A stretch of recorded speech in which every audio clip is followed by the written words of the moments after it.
Welcome to our channel. నేను మీ ప్రశాంత్. రజనీకాంత్ గారు నటిస్తున్న జైలర్ 2 మూవీలో బాలకృష్ణ గారు ఉంటున్న విషయం చాలా వైరల్ అయితే అయ్యింది.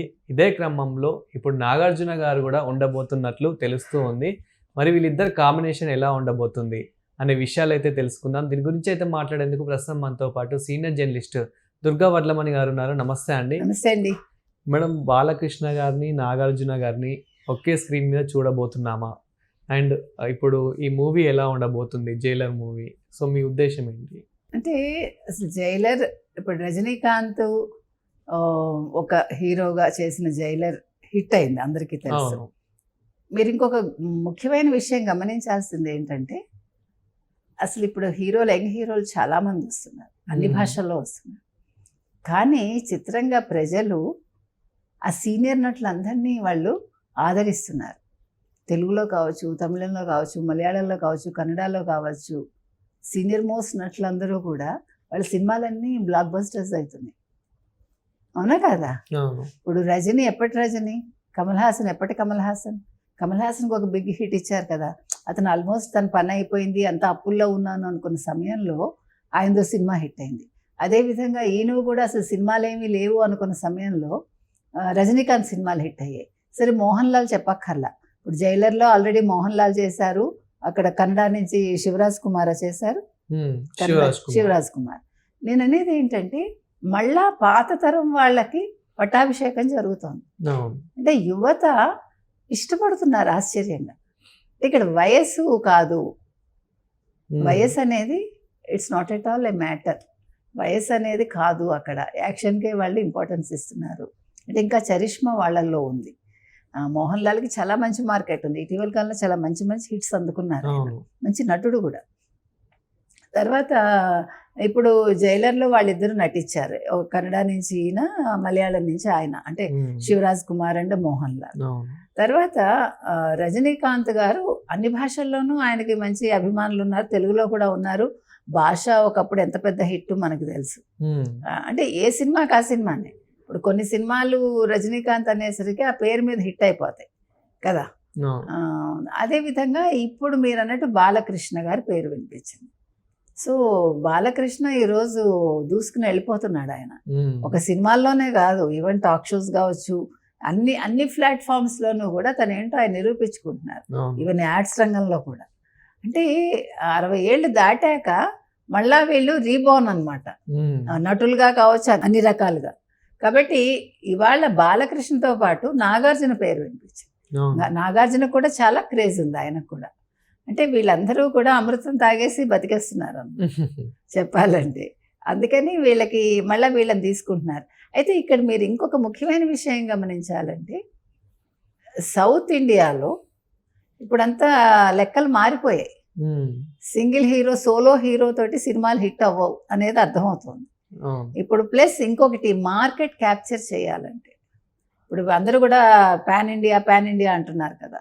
సో మార్కెట్ క్యాప్చర్ చేయాలంటే అన్ని భాషల నటీనటుల్ని పెట్టుకోవాలి. దానివల్ల ఏమవుతుందంటే, ఇప్పుడు మీకు పొన్నియిన్ సెల్వన్ తెలుగు వాళ్ళకి నచ్చలేదు, దాని మీద కోపం కూడా వచ్చింది తమిళ వాళ్ళకి. కానీ కోపం రావాల్సిన పని లేదు, అది మన కథ కాదు. ఇప్పుడు కొన్ని కథలు హత్తుకోవండి మనసుకి, దానికి మనం రీజన్ చెప్పలేం. అంటే ఆ నేటివిటీ అనేది ఎక్కడో మనని ఆకర్షించదు. కొన్ని చాలా అద్భుతంగా చిన్న సినిమాలు కూడా మనం 10 సార్లు చూస్తాం. అది తమిళం కావచ్చు, మలయాళం కావచ్చు, ఈవెన్ కొరియన్ కావచ్చు, ఏదైనా కావచ్చు.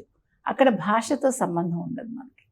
కాబట్టి ఇప్పుడు వీళ్ళందరూ ఏం చేస్తున్నారంటే, తెలిసిన మొహాలు అయితే ఆ సినిమా బాగా ఆడుతుంది.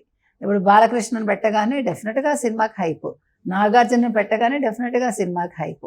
సరే, మోహన్ లాల్ ఉన్నారు, మలయాళంలో హైప్ వస్తుంది. అక్కడ శివరాజ్ కుమార్ గారు ఉన్నారు, కన్నడలో హైప్ వస్తుంది.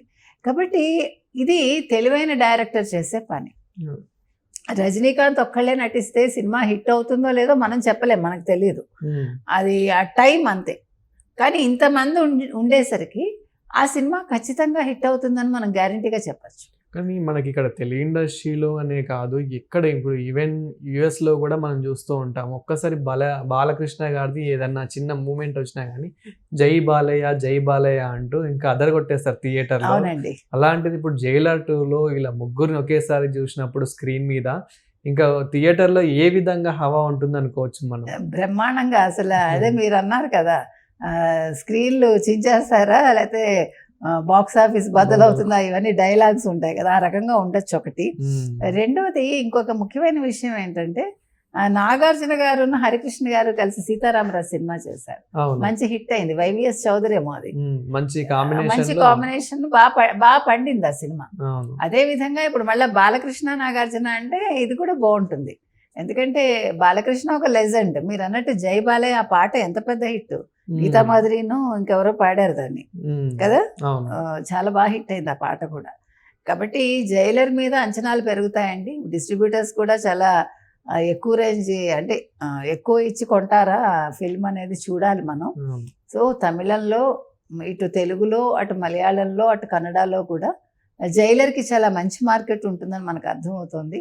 అంటే వీళ్ళందరూ కూడా సెకండ్ ఇన్నింగ్స్ కిందే లెక్క 60 దాటాక, కానీ సెకండ్ ఇన్నింగ్స్ లో వీళ్ళు ఫస్ట్ ఇన్నింగ్స్ లో కంటే ఎక్కువ పాపులర్ అవుతున్నారేమో చెప్పాలంటే. అంటే క్రేజ్, యూత్ కూడా అంత క్రేజీగా చూస్తున్నారు అది. అండ్ ఇప్పుడు వరుసగా బాలకృష్ణ గారు అయితే వరుసగా హిట్లు కొట్టుకుంటూ వస్తున్నాడు, ఇంకా ఇది కూడా మరో హిట్ కాబోతుందని అయితే మనం అనుకోవచ్చు. ఖచ్చితంగా, అసలు సందేహం అక్కర్లా. ఇప్పుడు బాలకృష్ణ టైం నడుస్తుందండి, కాబట్టి ఆయన ఎందులో కాలు పెట్టినా, ఎందులో వేలు పెట్టినా అది 200% సక్సెస్ అవుతుంది, మనం ఆలోచించక్కర్లేదు. నాగార్జునకు కూడా ఇంకా అంటే ఆ చామ్ ఇంకా తగ్గల, కాబట్టి అమ్మాయిల్లో కూడా చాలా క్రేజ్ ఉంది వీళ్ళందరికీ కూడా.